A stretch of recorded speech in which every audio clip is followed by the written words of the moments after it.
তখন নিজেকে আসলে পুরুষ মনে হয় না। এই একজন হিজলা, ওর হিজলা বললেও ভুল হবে ভাই। আসসালামু আলাইকুম। আজকে বেশ কিছুদিন যাবৎ ফেসবুক, টিকটক, ইউটিউব এগুলা স্ক্রল করতে পারতেছি না, একটা মানুষের জ্বালাই। সেটা হচ্ছে বাংলাদেশের সুদর্শন পুরুষ এডলফ খান। আসলে তৃতীয় লিঙ্গ যারা, তাদেরকে আমরা অনেক সম্মান করি। তারা আল্লাহ তাআলার তাদেরকে ওইভাবে বানাইছে, তাদেরকে আমরা সম্মান করি। কিন্তু একজন পুরুষ কিংবা মেয়ে, তারা নরমাল থাকার পরেও যখন তারা তৃতীয় লিঙ্গ সাজে, তাদেরকে যখন এই সমাজ, বাংলাদেশের সমাজ তাকে সুদর্শন পুরুষ বলে, তখন নিজেকে আসলে পুরুষ মনে হয় না, নিজেকে অন্য কিছু মনে হয়। তো এই বিষয়টা আসলে খুব বিরক্তিকর একটা বিষয়।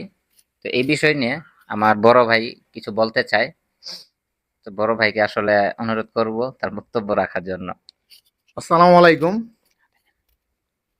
আসলে কিছুদিন যাবত ধরে ফেসবুক এবং টিকটকে ঢুকলেই আমরা একটা ভিডিও মানে প্রায়ই আসে, সামনে আসে প্রতিনিয়ত, সে নাকি একজন সুদর্শন পুরুষ। আসলে তাকে প্রথমে আমি যখন দেখেছিলাম, এই যে আপনারা দেখতে পাচ্ছেন, আসলে যখন তাকে আমি প্রথম দেখছিলাম তো আমার মেয়ে মনে হয়েছিল।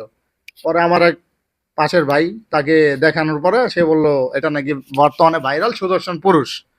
আসলে সে বিষয় নিয়ে আমি কিছুদিন যাবত ধরে মানে ফেসবুক, টিকটক যেখানে যাই, যে প্ল্যাটফর্মে যাই, ওর এই ভিডিও আসে। আসলে যারা বিচারক তারা ওকে সুদর্শন পুরুষ কেমনে বানাই ভাই, আমার মাথায় এটা ঢুকে না। অন্য অন্য দেশে যেমন ভারত, তারপর আরো বাহিরে যে যে কান্ট্রি আছে সেগুলোতে সুদর্শন পুরুষ বানাই, ভালো নায়ক যারা একদম হুবহু দেখতেই বোঝা যায় যে তারা একদম পুরুষ, আসলে সুদর্শন পুরুষ। এই একজন হিজলা, ওর হিজলা বললেও ভুল হবে ভাই।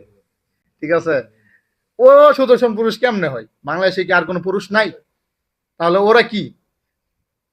আসলে আমি অনেক কথাই বলতে চাই, তার প্রতিবন্ধী বললে আমার ভুল হবে।